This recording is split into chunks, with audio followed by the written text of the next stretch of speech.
नमस्कार, झारखंड समाचार में आप सबका स्वागत है। आइए जानते हैं झारखंड की तमाम छोटी बड़ी खबरों को। इससे पहले चैनल को सब्सक्राइब नहीं किया है तो प्लीज चैनल को सब्सक्राइब कर बेल आइकन को प्रेस कर दीजिए ताकि खबरों का अपडेट आपको मिलता रहे। झारखंड में बजट सत्र, नियोजन नीति पर बीजेपी का प्रदर्शन जारी। बीरेंद्र नारायण बोले स्पष्टीकरण दे सीएम हेमंत सोरेन। बता दें कि झारखंड विधानसभा के बजट सत्र के 10वें दिन भी विपक्ष का हंगामा जारी रहा। नियोजन नीति को लेकर विपक्ष ने गुरुवार को भी विधानसभा के मुख्य द्वार पर प्रदर्शन किया और नारेबाजी की। विपक्ष के विधायक 60-40 नहीं चल तो 1932 के भेलों को भी नारा लगा रहे थे। विपक्ष के मुख्य संचितक बीरेंद्र नारायण ने कहा कि जब तक मुख्यमंत्री सदन में नियोजन नीति पर वक्तव्य नहीं देंगे, विरोध जारी रहेगा। उन्होंने कहा कि यह सरकार युवाओं के साथ विश्वासघात कर रही है। नियोजन नीति के नाम पर राज्य के युवाओं को उलझा कर रखा है। भाजपा यह बर्दाश्त नहीं करेगी। बीरेंद्र नारायण ने कहा कि बुधवार को भी विपक्ष ने लगातार सदन में मुख्यमंत्री से आग्रह किया कि वे नियोजन नीति पर स्पष्ट वक्तव्य दे, लेकिन उनके कान पर जू तक नहीं रेंगा। कहा कि हर हाल में सदन में मुख्यमंत्री को नियोजन नीति पर अपना पक्ष रखना होगा। जब तक ऐसा नहीं होता है तब तक विपक्ष उन्हें चैन से बैठने नहीं देगा। निर्मला कॉलेज में दूसरे दिन भी छात्राओं का प्रदर्शन, प्रोफेसर की बर्खास्ती का विरोध। बता दें कि रांची में निर्मला कॉलेज के इतिहास विभाग की विभागाध्यक्ष डॉक्टर अंजना सिंह की बर्खास्ती का मुद्दा गरमाया हुआ है। गुरुवार को भी निर्मला कॉलेज के छात्राओं ने डॉक्टर अंजना सिंह की बर्खास्ती का विरोध किया। गौरतलब की बर्खास्ती का विरोध करते हुए जहां डॉक्टर अंजना सिंह ने कहा कि उनको हटाने के लिए मनगढ़ कहानियां बनाई गई है, वहीं प्रिंसिपल डॉक्टर सिस्टर ज्योति ने कहा कि यह अकस्मात लिया गया फैसला नहीं है, बल्कि उन्हें 4 बार नोटिस दिया गया था, जिसका उन्होंने जवाब नहीं दिया। इधर छात्राओं ने गुरुवार को भी डॉक्टर अंजना सिंह के वापस लाओ के नारे लगाए। गौरतलब है कि 3 मार्च को ही इतिहास विभाग के विभागाध्यक्ष डॉक्टर अंजना सिंह को अनुशासनहीनता के आरोप में बर्खास्त कर दिया गया था। कॉलेज के शासी निकाय ने यह फैसला किया था। डॉक्टर अंजना सिंह पर आरोप है कि उन्होंने कॉलेज में डेमो क्लास लेने आई शिक्षिकाओं को कॉलेज प्रबंधन के खिलाफ भड़काया। हालांकि अंजना सिंह ने इन आरोपों को इनकार करते हुए बर्खास्ती के फैसले को नियम विरुद्ध बताया। डॉक्टर अंजना सिंह ने कहा कि उन्होंने कॉलेज में 7वें वेतनमान, बकाया एरियर का भुगतान और शिक्षकों की कमी का मुद्दा उठाया, जिसकी सजा उन्हें मिली। झारखंड बजट सत्र, नियुक्ति नियमावली कैबिनेट से पारित, जल्द मिलेगी नौकरी, आलमगीर आलम बोले। बता दें कि विधायक लंबोदर महतो के ध्यानाकर्षण प्रस्ताव के जवाब में संसदीय कार्य मंत्री आलमगीर आलम ने साफ कहा कि 1932 आधारित स्थानीय नीति और नियोजन नीति को सर्वसम्मति से पारित कराकर राज्यपाल के माध्यम से भारत सरकार को भेजा गया है। उन्होंने कहा कि भारत सरकार इस पर क्या निर्णय लेती है, इसका हम लोग इंतजार नहीं कर सकते क्योंकि समय निकल जाएगा। आलमगीर आलम ने कहा कि इस बात को ध्यान में रखकर सरकार ने कैबिनेट से नई नियुक्ति नियमावली पारित करा ली है। विभिन्न प्रतियोगिता परीक्षाओं के लिए अलग अलग नियमावली बनाई गई है। बहुत से विभागों से रिक्तियां की सूची भी आई है। सरकार बहुत जल्द नियुक्ति प्रक्रिया शुरू करने जा रही है। बता दें कि विधायक लंबोदर महतो ने कहा कि अब जो सरकार ने कैबिनेट से नियमावली पारित कराई है, उसमें झारखंड के युवाओं का भला नहीं होने वाला है। सरकार पहले 1932 आधारित स्थानीय और नियोजन नीति बनाए, तब नियुक्ति शुरू करे। मरांग गोम के जयपाल सिंह मुंडा पारदेशी स्कॉलरशिप, 110 विदेशी यूनिवर्सिटी से 31 अलग अलग विषयों में पढ़ाई का अवसर, 15 मार्च तक आवेदन का मौका। बता दें कि मरांग गोम के जयपाल सिंह मुंडा पारदेशी स्कॉलरशिप तीसरे साल में प्रवेश कर चुका है। इस स्कॉलरशिप के लिए आवेदन का नोटिफिकेशन भी जारी कर दिया गया है। तीसरे साल के लिए आवेदन आज यानी 17 मार्च से शुरू हो रहा है। वहीं आवेदन की अंतिम तिथि 15 मार्च रखी गई है। इस स्कॉलरशिप के लिए ऑनलाइन आवेदन करना होगा। ऑनलाइन आवेदन वेबसाइट www.mgos.jharkhand.gov.in के जरिए करना होगा। बता दें कि मरांग गोम के जयपाल सिंह मुंडा के नाम पर इस स्कॉलरशिप की शुरुआत हेमंत सोरेन की सरकार में साल 2021 में की गई। इस स्कॉलरशिप के जरिए ST, SC, OBC और माइनॉरिटी कैटेगरी के स्टूडेंट्स ब्रिटेन और आयरलैंड के 110 यूनिवर्सिटी में 31 विभिन्न विषयों में मास्टर्स और MPhil कर सकते हैं। इस स्कॉलरशिप के जरिए पहले साल 6 स्टूडेंट्स को सरकार अपने खर्च पर पढ़ाई के लिए ब्रिटेन भेजी थी। ट्रांसफर पोस्टिंग में नियमावली की अनदेखी पर उलझे सरजू और बन्ना। स्थानांतरण में स्वास्थ्य मंत्री ने मुख्यमंत्री से नहीं ली अनुमति, राज्य में जल्द शुरू होगी नियुक्ति। बता दें कि बजट सत्र के दौरान सदन में चर्चा करते हुए विधायक सरजू राय ने कहा कि स्वास्थ्य विभाग में ट्रांसफर पोस्टिंग में नियमावली की अनदेखी की गई है। कार्यपालिका नियमावली की अनदेखी करते हुए स्थानांतरण में काफी अनियमितता बरतने की बात सरजू राय ने की। उन्होंने सदन में बताया कि कार्यपालिका नियमावली की धारा 3 और 4 का उल्लंघन किया गया है। इसका जवाब देते हुए स्वास्थ्य मंत्री बन्ना गुप्ता ने कहा कि ट्रांसफर पोस्टिंग में किसी तरह की कोई अनियमितता नहीं की गई है। स्वास्थ्य विभाग ऐसा विभाग है जहां परिस्थिति के अनुसार निर्णय लेना पड़ता है। स्वास्थ्य मंत्री ने कहा कि आज जो सवाल सरजू राय हमसे कर रहे हैं, उन्होंने बतौर खाद्य आपूर्ति विभाग मंत्री रहते हुए नियमावली का उल्लंघन किया है। उनके विभाग के पेपर हमारे पास है।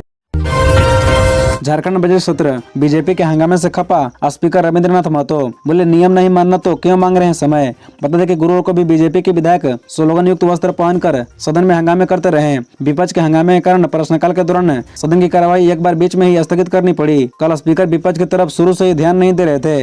हंगामे के बीच उन्होंने 3 अल्पसूचित प्रश्न का जवाब सरकार से दिलवाया। 12 बजे दोबारा सदन की कार्यवाही शुरू होते ही बीजेपी के विधायक बेल में आकर हंगामे करने लगे। फिर भी स्पीकर ने विधायकों से शून्यकाल पढ़वाया, 2 ध्यानाकर्षण प्रस्ताव भी लिया। इसी बीच बीजेपी के विधायक कुछ बोलने के लिए उनसे बार बार अनुमति मांग रहे थे। इस पर स्पीकर ने बीजेपी के विधायकों को साफ कहा कि आप लोग आसन से नियमित का उल्लंघन कर सदन में आए हैं। कल ही आसन से यह नियमित हुआ था कि स्लोगन युक्त वस्त्र पहन कर नहीं आना है। उन्होंने कहा कि जब आसन से आदेश का पालन नहीं करते हैं तो आसन से समय क्यों मांगते हैं? आप पहले नियमित का पालन कीजिए, तब समय मिलेगा। इसी बीच झामुमो विधायक सरफराज अहमद ने कहा कि 4 दिन से विपक्ष के द्वारा सदन में जो आचरण किया जा रहा है वो देखा नहीं जा रहा है, ये अच्छा नहीं है। उन्होंने कहा कि वोकल माइनॉरिटी साइलेंट मेजोरिटी पर हावी है, इस पर कार्रवाई होनी चाहिए। बेरोजगार नहीं होंगे अनुबंध कर्मी, ठीक करेंगे पिछली गलतियां, स्वास्थ्य मंत्री बन्ना गुप्ता बोले। बता दें कि अनुबंध कर्मियों की समस्याओं के लिए पूर्ववर्ती रघुवर दास सरकार को दोषी ठहराते हुए स्वास्थ्य मंत्री बन्ना गुप्ता ने कहा कि किसी भी अनुबंध कर्मी को बेरोजगार नहीं होने दिया जाएगा। उन्होंने कहा कि पिछली सरकार में सारी नियुक्तियां अनुबंध पर हुई, सरकार ने अस्थायी नियुक्ति नहीं की और अब समस्या उत्पन्न हो रही है। हालांकि उन्होंने कहा कि हमारी सरकार अनुबंध कर्मियों के प्रति संवेदनशील है। बातचीत में बन्ना गुप्ता ने बीजेपी ज्वाइन के कयासों पर कहा कि यह महज अफवाह है। उन्होंने कहा कि विधानसभा चुनाव होने के महीनों पहले यह अफवाह फैलाई जा रही है, लेकिन इसमें कोई सच्चाई नहीं है।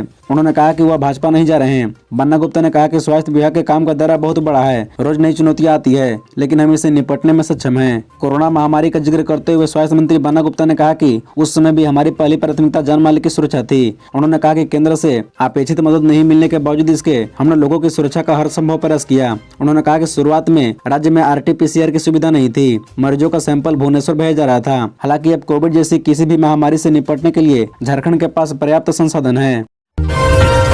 38 किलोमीटर लंबी देवघर बासुकीनाथ फोरलेन को मिली हरी झंडी, जाने क्या होगी खासियत। बता दें कि केंद्रीय सड़क परिवहन एवं राजमार्ग मंत्रालय से देवघर बासुकीनाथ फोरलेन रोड का टेंडर फाइनल हो गया है। National highway authority of India से सूचीबद्ध पंजाब एवं दिल्ली आधारित company Grover construction private limited को कुल 999 करोड़ रुपए में देवघर बासुकीनाथ फोरलेन का काम मिला है। 2 वर्ष में देवघर बासुकीनाथ फोरलेन का निर्माण पूरा करना है। जून से इसका काम शुरू हो जाएगा। यह फोरलेन 38 किलोमीटर लंबी बनेगी। इसमें 50% सड़क का काम ग्रीन फील्ड एरिया में होगा। इस मार्ग में घोरमारा, तिलझारी, सहारा एवं जरमुंडी में बाईपास का निर्माण होगा। केंद्र सरकार ने 400 करोड़ रुपए भूमि अधिग्रहण और यूटिलिटी शिफ्टिंग के लिए स्वीकृत किया है। भू अर्जन विभाग से भूमि अधिग्रहण की प्रक्रिया भी शुरू हो चुकी है। देवघर बासुकीनाथ फोरलेन सड़क देवघर रिंग रोड जोड़ते हुए हिंडोलावर से निकलेगी। इस संबंध में गोड्डा सांसद डॉक्टर निशिकांत दुबे ने कहा कि पीएम मोदी के नेतृत्व में देवघर और बासुकीनाथ जाने वाले श्रद्धालुओं के लिए यह बड़ी योजना अब धरातल पर आ जाएगी। महाधिवक्ता के राय के बाद झारखंड सरकार पूजा सिंघल मामले पर लेगी फैसला।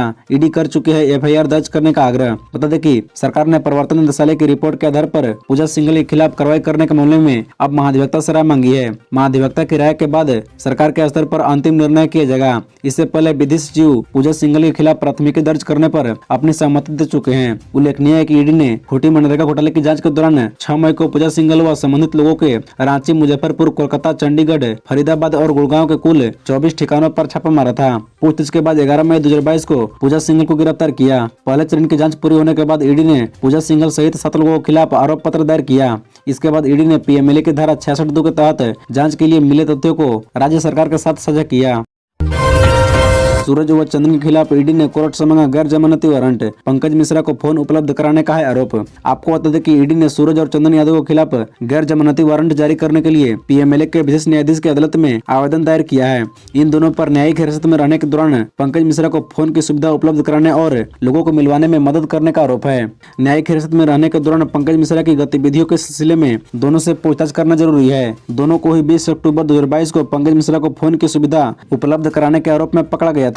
प्रारंभिक पूछताछ के बाद इन्हें छोड़ दिया गया था। दोनों को जब्त मोबाइल से मिली जानकारी के सिलसिले में पूछताछ जरूरी है। हालांकि बार बार सम्मन भेजने के बाद भी वो हाजिर नहीं हो रहे हैं, इसलिए इन लोगों के खिलाफ गैर जमानती वारंट जारी करे। ज्ञात हो कि ईडी ने जांच में पाया था कि पंकज मिश्रा ने रिम्स में रहने के दौरान करीब 300 फोन कॉल किए थे। 5 लाख का इनामी नक्सली गिरफ्तार। आईडी बम लगाने का एक्सपर्ट है नक्सली, कई घटनाओं में निभाई है अहम भूमिका। बता दें कि आईडी बम लगाने में माहिर 5 लाख का इनामी नक्सली लातेहार पुलिस के हाथ लगा है। भाकपा माओवादी के रीजनल कमांडर रविंद्र गंजू के करीबी जोनल कमांडर शीतल मोची उर्फ शीतल राम उर्फ शीतल रविदास की गिरफ्तारी की गई है। शीतल मोची पर सरकार द्वारा 5 लाख रुपए इनाम घोषित है। शीतल मोची भाकपा माओवादी के आईडी एक्सपर्ट था, जो कई जंगलों में बम लगाने का कार्य करता था, जिससे कई सुरक्षा बल व ग्रामीण इसकी चपेट में आ चुके हैं। शीतल मोची मूल रूप से बालूमा थाना क्षेत्र के के हुंड्रा टर्न का रहने वाला है। पुलिस ने उसके पास से 7.65 mm के लोड देसी पिस्टल, 7.65 mm के 5 जिंदा कारतूस, AK-47 के 20 राउंड जिंदा गोली व लेवी के 10,000 रुपए नकद बरामद किया है। पुलिस अधीक्षक अंजनी अंजन ने बताया कि Latehar police, Jharkhand Jaguar, cobra, CRPF के संयुक्त टीम द्वारा लातेहार जिले के अलग अलग क्षेत्रों में नक्सलियों के विरुद्ध लगातार अभियान चलाई गई, जिसमें कई उपलब्धियां मिली हैं। खबरों से जुड़े रहने के लिए चैनल को सब्सक्राइब, वीडियो को लाइक एवं एक दूसरे से शेयर जरूर करें। धन्यवाद।